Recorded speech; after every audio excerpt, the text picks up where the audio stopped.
Welcome to DSC academy. DSC academy की video में आपका स्वागत है।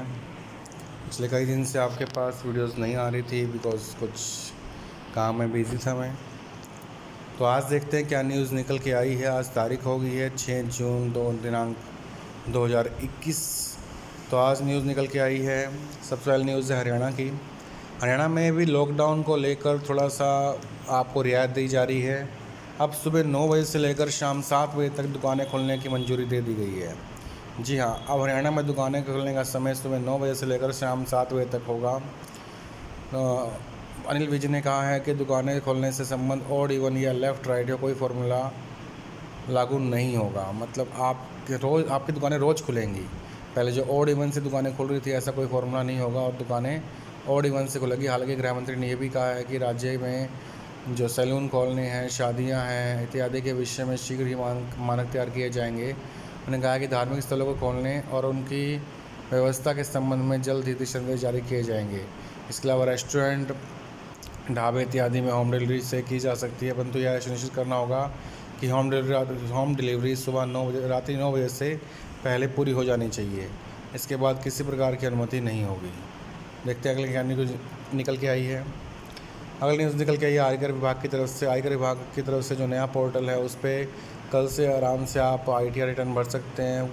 जो साइड इनकम टैक्स रिटर्न्स की जो साइट थी उसे अपडेट किया गया था, तो पिछले 5-6 दिन से उस पर कामकाज नहीं हो रहा था, लेकिन अब आप नए पोर्टल से कल से आसानी से अपना कामकाज जारी कर सकते हैं।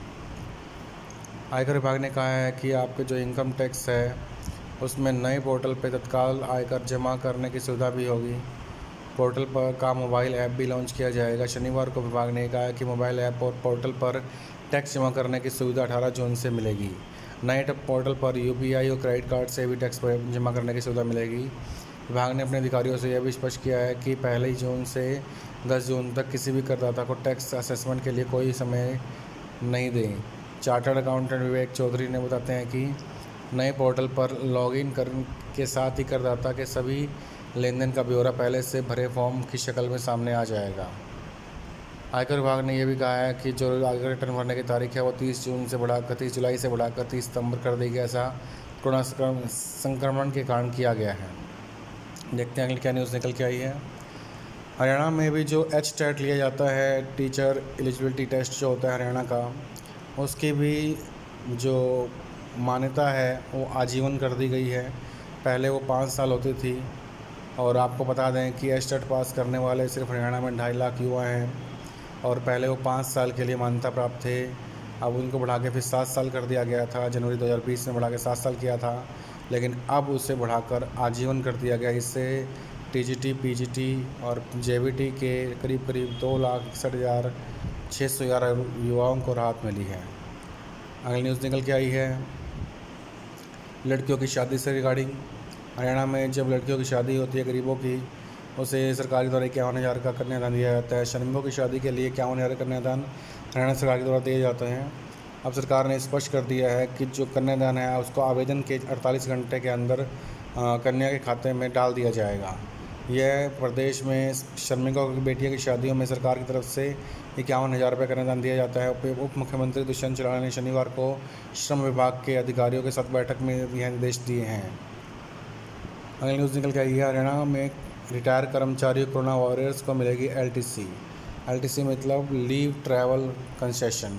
इसमें आपको 1 महीने की सैलरी एडवांस में सैलरी दी जाती है। इसमें 70 साल से अधिक उम्र के रिटायर कर्मचारी को भी LTC का फ़ायदा मिलेगा और जो इस साल रिटायर कर्मचारी हैं और पिछले साल सेवानिवृत्त कर्मचारी हैं और जो कोरोना वायरस के रूप में काम कर रहे स्वास्थ्य कर्मचारी हैं उनको भी इसका फ़ायदा मिल सकेगा। अगली न्यूज़ देखते हैं क्या निकल के आई है।